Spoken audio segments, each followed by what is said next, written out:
Here's a draft for the opening section of the invasion.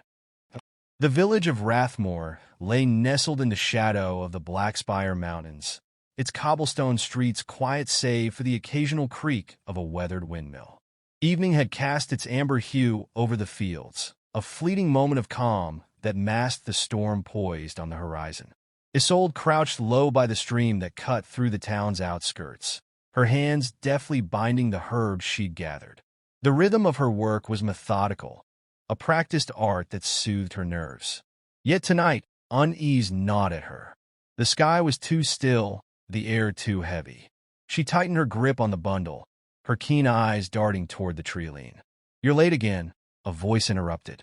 Isolde glanced up to find Finn emerging from the shadows, his face framed by unruly dark curls. He held a makeshift spear, a stick tipped with a sharpened stone. It was as much a weapon as a farmer's rake was a sword. "I lost track of time," she replied, though her tone lacked conviction. "The woods felt off. They always feel off to you." Finn smirked but quickly sobered when he saw her expression. "What is it this time? More ghost stories?" Isolde hesitated, her lips parting as if to speak, but the words caught in her throat. It wasn't ghosts she feared. It was something older, darker. Before she could reply, a distant rumble split the air. Both turned their heads toward the sound, the echo of it reverberating like a distant drumbeat. "What was that?" Finn whispered, his grip tightening on his spear. Isolde rose to her feet, her pulse quickening. "Trouble?" The two hurried toward the village square, where a small crowd had already gathered. At its center stood Aldrich, the town's blacksmith and de facto leader, his burly frame silhouetted against the flickering glow of a lantern. He held a hand aloft, calling for silence. "Listen!" Aldrich's voice boomed, carrying over the murmurs of the crowd. "We've received word from the north. Villages are being razed, their people taken or killed. It's an invasion, not bandits." A collective gasp rippled through the villagers. Finn's jaw tightened, and Isolde felt her stomach drop. "Who are they?" someone called out. Aldrich's expression darkened. "No one knows for sure. They come in the night, silent, swift, and merciless. Survivors speak of strange armor and weapons, unlike anything we've seen. We must prepare." "But how?" another voice argued. "We have no walls, no soldiers." Aldrich gestured toward the smithy, where crude blades and tools had been hastily fashioned into weapons. "We'll fight with whatever we have. Every able-bodied man and woman must stand ready." The crowd erupted in a cacophony of fear and defiance. Some shouted in agreement, while others voiced doubts. Isolde felt the weight of the moment settle heavily on her chest. "Do you believe him?" Finn asked, his voice low. She didn't answer immediately. Instead, her gaze drifted toward the mountains, their jagged peaks looming like silent sentinels. "I believe something is coming," she said at last. That night, sleep was elusive. Isolde lay on her cot, staring at the wooden beams overhead. The room was dim, illuminated only by the faint glow of the hearth's dying embers. Her mind replayed Aldrich's warning, the fear in his voice undeniable. A sudden knock at her door jolted her upright. She grabbed the dagger she kept by her bedside and crept toward the sound. "It's me," Finn's voice called softly. She opened the door to find him standing there, his face pale and drawn. "What's wrong?" "They're here." Isolde's breath hitched. "Already?" He nodded, gesturing for her to follow. They hurried through the quiet streets, the cold night air biting at their skin. The village was eerily still, its usual hum replaced by a suffocating silence. Reaching the edge of town, they joined a small group of villagers armed with whatever they could find. Aldrich stood at the forefront, his hammer resting against his shoulder. "They're coming through the woods," he said grimly. "No torches, no sound, but they're out there." The villagers formed a makeshift line, their faces a mixture of determination and dread. Isolde clutched her dagger tightly, her heart pounding. Then she saw them. They emerged from the darkness like phantoms, their forms shrouded in shadow. Their armor gleamed faintly in the moonlight, its surface smooth and otherworldly. Each carried a weapon unfamiliar to Isolde, blades that curved like crescent moons, glowing faintly with an unnatural light. For a moment, time seemed to freeze. The invaders stood in eerie silence, their presence oppressive. Then, without warning, they surged forward. The clash was immediate and brutal. The villagers fought valiantly, their desperation lending strength to their blows. Isolde ducked and weaved, her dagger finding purchase in the gaps of an enemy's armor. Finn fought beside her, his spear breaking against a shield, but not before felling one of the attackers. But it wasn't enough. The invaders moved with precision, their strikes calculated and efficient. One by one, the villagers fell. Isolde's chest heaved as she searched for an opening, her every instinct screaming at her to flee. "Isolde!" Finn's voice cut through the chaos. She turned just in time to see him dragged to the ground, his cries of pain muffled by the press of bodies. "Finn!" she screamed, rushing toward him. A hand caught her wrist, pulling her back. She spun, ready to fight, but froze when she met Aldrich's gaze. "Run!" he commanded, blood streaking his face. "I can't leave him. You'll die if you stay. Go!" Tears blurred her vision as she stumbled away, her feet carrying her toward the forest. Behind her, the sounds of battle faded, replaced by the deafening roar of her heartbeat. She didn't stop until the village was far behind, its fate sealed in fire and shadow. Collapsing to her knees, Isolde stared back at the distant glow of flames, her chest heaving with sobs. The invaders had come, and Rathmore had fallen. But Isolde was still alive, and as the first rays of dawn pierced the sky, she swore she would find answers and vengeance. The death zone awakens. The wind howled through the jagged peaks, carrying with it whispers of despair and frostbite. Mount Thanatos, the most treacherous summit in the eastern ranges, loomed against the twilight, its slopes glinting with an icy malevolence. No one dared linger in its shadow longer than necessary, save for those whose lives were measured in risk and resilience. Dr. Alina Rourke tightened her grip on the ice axe as she trudged up the ridge, the crampons on her boots biting into the frozen crust. Her breath clouded the air in short, labored bursts, her focus pinned on the figure just ahead. Jonas Thorne, her climbing partner and the expedition's de facto leader, moved with a precision born of years on the edge of death. "You sure about this route, Jonas?" Alina's voice cut through the wind, steady but tinged with doubt. Jonas didn't turn.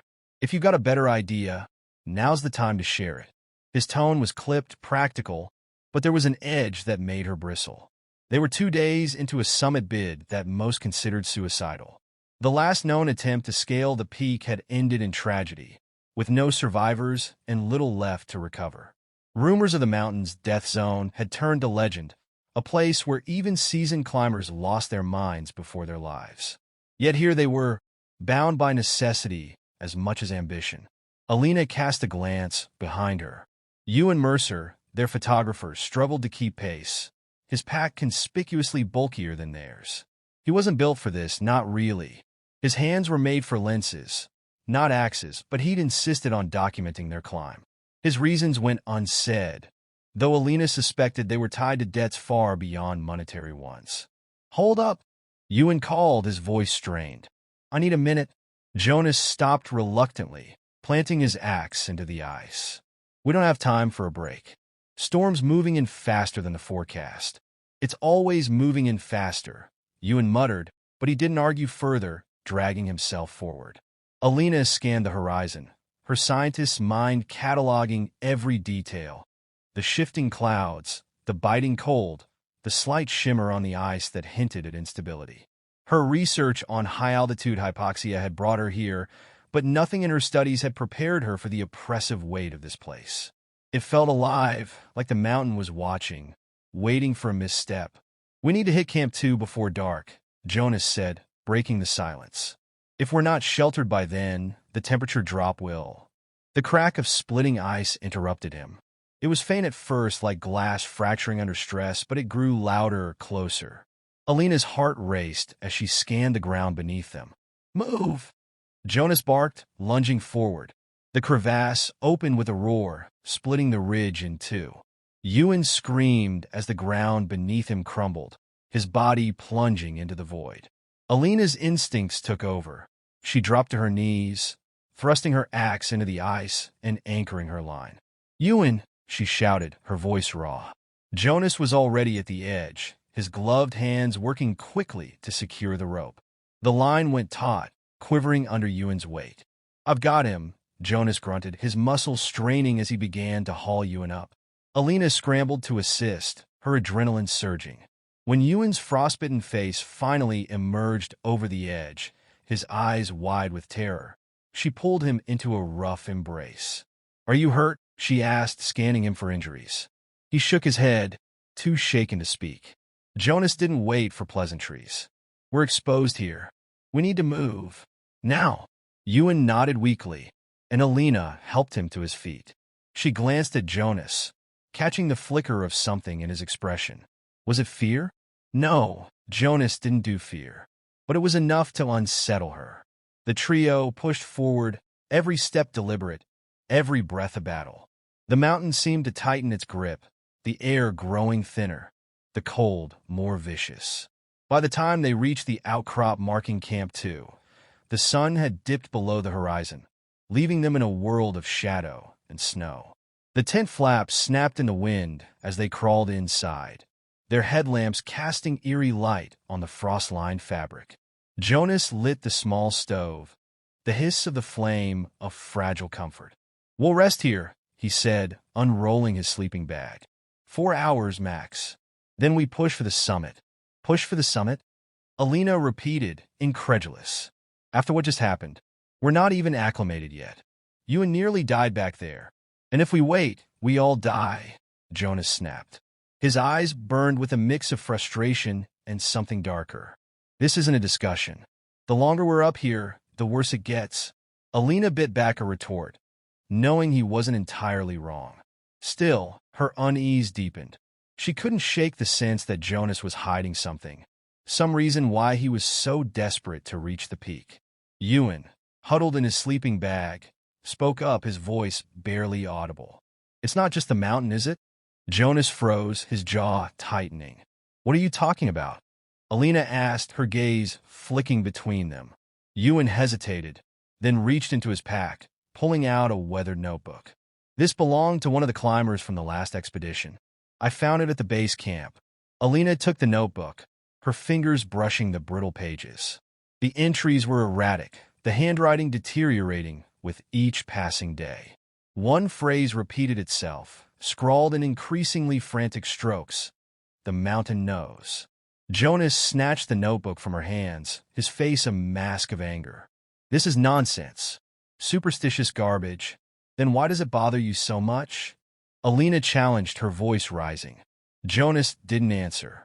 Instead, he shoved the notebook into his pack and turned away. The silence that followed was heavy, the kind that fills the spaces where truths are buried. Alina stared at Jonas's back, her mind racing. She had come here for answers, about the effects of extreme environments on the human body, about the limits of survival. But now she wondered if the real questions lay deeper, in the shadows of the mountain itself. Outside, the wind howled like a living thing, its voice rising and falling in a haunting wail. The temperature plummeted further, the tent walls straining against the gale. Alina closed her eyes, exhaustion pulling at her. But as sleep crept closer, a single thought lingered, sharp and unrelenting. They were not alone on this mountain. And whatever was out there, it was waiting. The fishing village of Hymir lay nestled between jagged cliffs and the unyielding waves of the northern sea. It was a place where the wind seemed to whisper secrets, and the sea carried an undertone of dread. On the surface, Hymir appeared to be a simple, unremarkable settlement, its people hardened by salt and storm. But beneath its quiet facade, something darker brewed. Marin Hallow, a young woman with windswept auburn hair and a scar bisecting her left eyebrow, walked purposefully along the cobbled quay. Her calloused hands carried a bundle of netting, though her green eyes darted across the horizon, ever watchful. The tide was shifting, not just in the ocean, but in the very air, a sensation she couldn't shake. "Another sleepless night?" asked Jory Thane, leaning lazily against a stack of crates. The fisherman's tanned face bore a permanent smirk, though his dark eyes betrayed a sharpness that always seemed to miss little. "You've got that haunted look again." Marin set down the nets, brushing her hands against her patched trousers. "Something's coming," she replied tersely, her gaze fixed on the sea. "The wind smells wrong, and the gulls are flying inland." Jory laughed, a sound as rough as sandpaper. "Always the ominous one, aren't you? You sound like old Torvin with his stories of sea witches and drowned men." "Mock all you want," she said, her voice cold. "But don't pretend you don't feel it too. The tide doesn't turn this fast. Not without reason." He hesitated, his smirk faltering. Hymir's tides were notoriously predictable. To a fisherman like Jory, a sudden shift was no small thing. "Maybe it's just a storm," he offered, less sure now. "Maybe," Marin murmured, though she didn't believe it. Before Jory could press her, a deep, resonant bell tolled from the village's heart. The sound sent a shiver down Marin's spine. She met Jory's startled gaze. The warning bell. It hadn't rung in years. Without a word, they ran. The bell tower stood at the village square, its worn timber frame groaning under the wind's weight. A crowd had already gathered, their murmurs blending into a chaotic hum. At the center stood Elder Kier, the village leader, his weathered face ashen. In his hands, he held a dripping bundle of cloth. "What is it?" Marin asked as she pushed through the throng, Jory close behind. The elder unwrapped the cloth, revealing a shard of coral that glimmered unnaturally under the overcast sky. It was jagged and black, its surface slick with seawater that seemed to move of its own accord. Gasps rippled through the crowd. "Found it washed up at low tide," Kier said, his voice gravelly. "Torvin spotted it first, but he won't say much now. Claims it spoke to him. Where is he?" Marin demanded. A path cleared as two men emerged, half carrying the old fisherman. Torvin's skin was pallid, his eyes wide and unseeing. He muttered incoherently, his voice trembling. "They're waking. The deep calls. They're waking." "The man's touched," someone muttered. "No," Marin said sharply, her stomach twisting. She reached for the coral, her fingers stopping inches away as an icy current seemed to radiate from it. The air around it thrummed with energy, a deep vibration she could feel in her bones. "This isn't just some relic. It's a warning." Elder Kier nodded grimly. "The tides are wrong. The fish have fled. And now this. If Torvin's ramblings are true," his voice faltered, "we may face the deep folk." The name struck like a thunderclap. Every villager stilled. The deep folk were the stuff of nightmare, beings said to dwell beneath the ocean's floor, older than memory, more cunning than men, and infinitely cruel. "That's just legend," Jory said, though his voice lacked its usual bravado. "Stories to keep children from wandering too far." "They're real," Marin said quietly. "I've seen them." The crowd erupted in whispers. Kier raised a hand, silencing them. "If they're stirring, we must act. But we need answers first." Marin stepped forward. "I'll go." Jory spun to face her. "Go where?" "Into the sea." "You're mad." She met his gaze, her jaw set. "Someone has to. If the deep folk are coming, we need to know how to stop them." Kier hesitated, then nodded. "Take someone with you. You'll need a witness." "I'll go," Jory said reluctantly, though the color had drained from his face. "Can't have you getting all the glory." Marin almost smiled. "I'll take Torvin's skiff. It's small enough to slip past the shoals unnoticed." Kier handed her the coral shard, wrapping it carefully in oilcloth. "Take this. It may guide you, or warn them you're coming." The sea was an unbroken expanse of slate, the sky above it heavy with the threat of rain. Marin and Jory rowed in silence, the skiff cutting through the water with agonizing slowness. Every creak of the oars felt deafening in the eerie stillness. "You've really seen them?" Jory asked finally, his voice low. "Once," Marin said, keeping her eyes on the horizon. "When I was a girl, my father's boat ran aground near the Devil's Teeth. I saw something beneath the waves, watching us. It wasn't human." Jory swallowed hard, but said nothing. The Devil's Teeth, a jagged outcrop of rocks, loomed in the distance. As they neared, the air grew heavier, the water darker. Suddenly, the skiff jerked to a halt, throwing them off balance.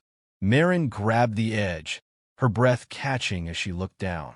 The water beneath them churned unnaturally, a maelstrom forming where none should be. From the depths, a voice echoed, not in words, but in sensation. It was cold and relentless, filling her mind with images of endless black and ancient hunger. "Turn back," the voice seemed to say. Marin gripped the coral shard, its icy surface burning against her palm. She leaned over the edge, her reflection staring back at her, except it wasn't her. The face in the water had her features, but bore eyes like twin abysses, void of life or light. "What is it?" Jory asked, panic rising in his voice. She turned to him, her voice steady despite the terror clawing at her. "It's them, and they know we're here."